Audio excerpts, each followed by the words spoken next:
चालू। Question number देखिए, बहुत इंपॉर्टेंट क्वेश्चन है, आगे समझाएंगे तुम्हें।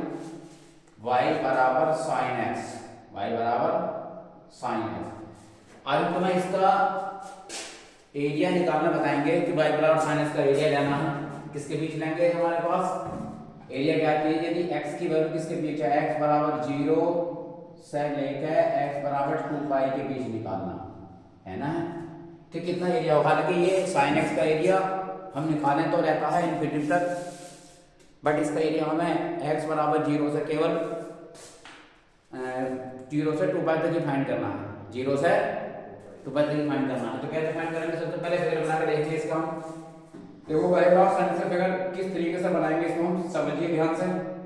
इसका क्षेत्रफल निकालने के लिए हमें इसका फिगर बनाना पड़ेगा। फिगर किस तरह से बनाएंगे इसको हम, ध्यान दीजिए। ऊपर देखो, ये देखिए, ये y एक्सिस है और ये x एक्सिस है। देखो साइन का ग्राफ किस तरह से बनाया जाता है। देखो हम यहाँ छोकरे बताएंगे, अगर हमारे पास x इक्वल टू हम 0 रखते हैं तो y इक्वल टू 0 आता नहीं आता, x 0 y 0 आएगा, क्योंकि साइन की वैल्यू 0 होती है, सबको पता है बात। साइन 0 की वैल्यू 0 होती है, तो इसका मतलब अगर हम x बराबर 0 लेते हैं तो y बराबर 0 है, यानी कि मूल बिंदु पर स्पर्श करता, मूल बिंदु पर टच करता। अगर हम इस पर रखते हैं x बराबर 0 पर 0 है और x बराबर पाई बाई 2 का कहाँ लेंगे तो y बराबर कितना आएगा, 1 आएगा, है ना। x बराबर पाई बाई 2 पर, क्योंकि साइन बाई 2 की वैल्यू 1 होती है, तो y x की वैल्यू चली यहाँ से। जब x की वैल्यू ऐसे इस तरह से चलेगी, ऐसा करके यूं यहाँ पर आ जाएगी। ये पॉइंट हमारे पास जो दे रखा है, ये कितना है, ये x बराबर पाई बाई 2, यहाँ से यहाँ तक की वैल्यू हो जाती है इसके अंदर, यहाँ से यहाँ तक की x बराबर पाई बाई 2 है। उसके बाद में फिर हम यहाँ से ले लेंगे इस टाइप से, फिर यहाँ लिया जाएगा इस तरह से, ये इस तरह से यहाँ आएगा y बराबर, यहाँ x बराबर पाई बाई 2 वैल्यू आ गई है और ये y बराबर 1 आ गई। यहाँ रखने से पता लगा हमें कि यदि हम x बराबर पाई बाई 2 लेते हैं तो y बराबर 1 होगा, y बराबर 1 होगा।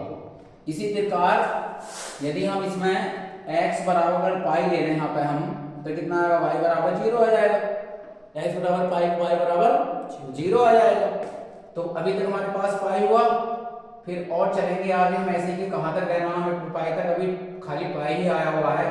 फिर आगे चलिए यहाँ पर, यहाँ चलेंगे, यहाँ आ जाएगा x बराबर पाई प्लस पाई बाई 2, यानी कि 3 पाई बाई 2, कितना आएगा, 3 बहन यहाँ नहीं आएगा, x बराबर पाई बाई 2। फिर ये नीचे पोर्शन आएगा इस टाइप से, देखिए अगर x बराबर पाई बाई 2 है तो यहाँ लिए के नीचे यहाँ लिया जाए, क्योंकि x बराबर अगर हम पाई बाई 2 डिस्टेंस लेते हैं यहाँ तक की, और तो पाई प्लस पाई बाई 2 होगा, जो आ जाएगा x की वैल्यू कितनी, 3 पाई बाई 2, कितना आएगा, 3 पाई बाई 2 आने के बाद में y बराबर माइनस 1 नीचे पड़ा, क्योंकि साइन थीटा की वैल्यू माइनस 1 होती है।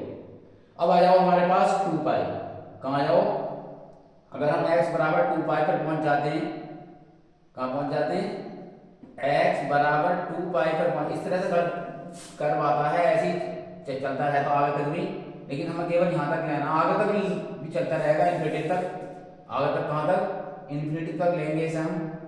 x बराबर 2 पाई और y बराबर कितना होगा, 0 आ जाएगा, क्योंकि साइन 0 की वैल्यू 0 होती है। तो हमें यहाँ तक के जो पोर्शन है, ये दो पार्ट सिमेट्रिक हैं, सममित कहते हैं जिन्हें हम, सिमेट्रिक हैं, दो सिमेट्रिक हैं, यानी x बराबर जो पाई बाई 2 है, ये ऐसे 4 पार्ट हुए हमारे पास, सारे के सारे, एक ये, दो ये, तीसरे। तो सबसे आसान तरीका ये है कि 0 से पाई बाई 2 का एक पार्ट ले लेंगे, 0 से पाई बाई 2 का पार्ट ले लेंगे और 4 से मल्टीप्लाई कर देंगे, सारे पार्ट ले लेंगे, 1 2 3 4 पार्ट इसके अंदर है ना। तो कितना आएगा इसका अभिष्ट क्षेत्रफल, अभिष्ट क्षेत्रफल कितना आएगा इसका, अभिष्ट जो क्षेत्रफल है इसका, यानी कि एरिया जो है रिक्वायर्ड क्षेत्रफल, इसका आएगा हमारे पास a बराबर 4 मल्टीप्लाई x बराबर 0 से पाई बाई 2। वही बात बताई मैंने ना, बताई अभी कि 0 से पाई बाई 2 तक ले लो और 4 से, क्योंकि 4 में क्वाड्रेंट में एक सा है 2 पाई तक अगर हमें लेना है, कहाँ तो बीच लेना हमें इसमें, 0 से 2 पाई के बीच तक लेना है, 0 से 2 पाई, ठीक है ना, के बीच का क्षेत्रफल है, बीच का भी क्षेत्रफल हम निकालना है इसमें। तो y dx लिया जा सकता है इसके अंदर।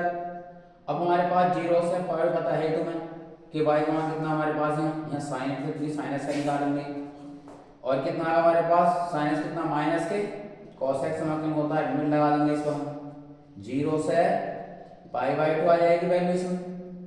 और तुम बता फिर लिमिट रखेंगे इसमें हम cos पाई बाई 2 की वैल्यू कितनी हो जाएगी, यहाँ cos पाई बाई 2 फिर माइनस रख के लेंगे तो माइनस माइनस प्लस और ये cos 0, तो cos 0 का मान 1 होता है, इसके वैल्यू 0 तो 4 बचेगा, 4 वर्ग इकाई, वर्ग इकाई।